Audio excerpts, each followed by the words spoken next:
most common questions that I have about cosmetic tattooing is, does it hurt? And eyebrow tattooing, except for microblading, eyebrow tattooing is very comfortable. Eyeliner tattooing is a little bit more sensitive because it's around the eyes, and lip tattooing is a little bit sensitive as well. So there is a little bit of mind power needed to make those procedures a little bit more comfortable. Another question they always ask about price, and why is there a big variation in price? That is because people are trained and sold a dream.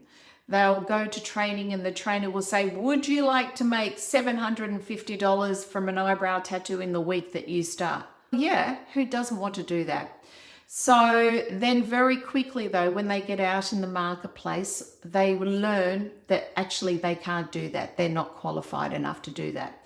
So there's new people in the industry and they keep popping their prices up, and that in turn pushes my prices up. So it's not necessarily the way I want it, but if you're paying for 21 years of skill and experience, it does boost the price up. Other questions they ask is, how long will it last? Microblading only lasts about 12 months, I need to tell you, and unless it goes grey, and that's a different issue. But eyebrow tattooing, eyeliner tattooing, and lip tattooing, I tell all my clients 2 to 3 years. It does last longer. But what I do with my clients is I say to them, come back in 2 years when it's faded a little bit. It's a single treatment. It's half the price of a new treatment, and we just freshen up that area that we've tattooed, and they will last for another 2 to 3 years. So it's a great way to enjoy the process, not let it all fade out, not have too much color in there, be able to leave it if you choose, or be able to redeposit the color. Other questions people ask is, can I choose the color? No.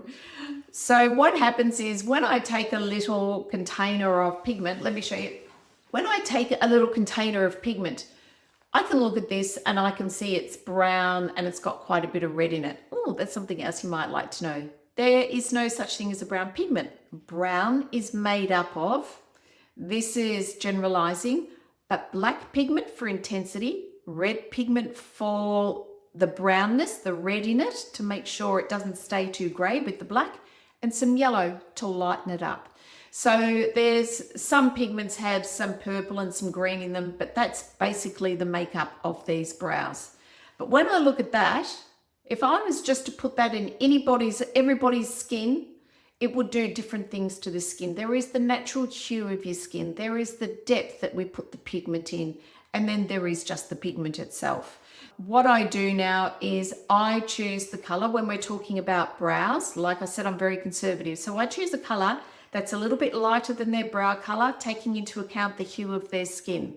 When we do eyeliner, basically people tell me whether they would like black or whether they would like brown, charcoal. I don't do any colors anymore. I used to, but I don't know how they're going to age. I can't guarantee that. Why would I want to be a part of that? What I do is beautiful for ladies. I need to guarantee it. I need to sit behind it and know that it's going to age beautifully. And then lips are a little bit the same with brows. There's the natural hue of your skin. Secret for that is, when you wear lipstick, you might not wear a red, but if you were to wear a red, would you wear a finer track red, or would you wear a pinky purple red or a blue red? So whichever one of those makes you feel better, if you're confident, they are things that we're taking into account. We're putting color into the skin. The main question, or one of the main things, is people say to me, what happens if I don't like it? What can I do?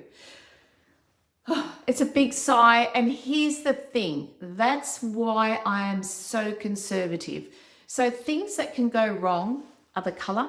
The color can be wrong. The shape can be wrong. The depth can be wrong. They can be put in the wrong place. Like I've said, I use formulas for everything, and every one of these formulas ensures that I'm not going to make any of those mistakes. So what happens if you don't like it? You will like it. You will like it, because we're building on it. So when I see the second stage, you're going to come into me and you're going to say, can I have it thicker and darker? If I had gone in and done it however the first time, You can't come back to me and say it's too thick, too dark. I never ever have that problem. Never.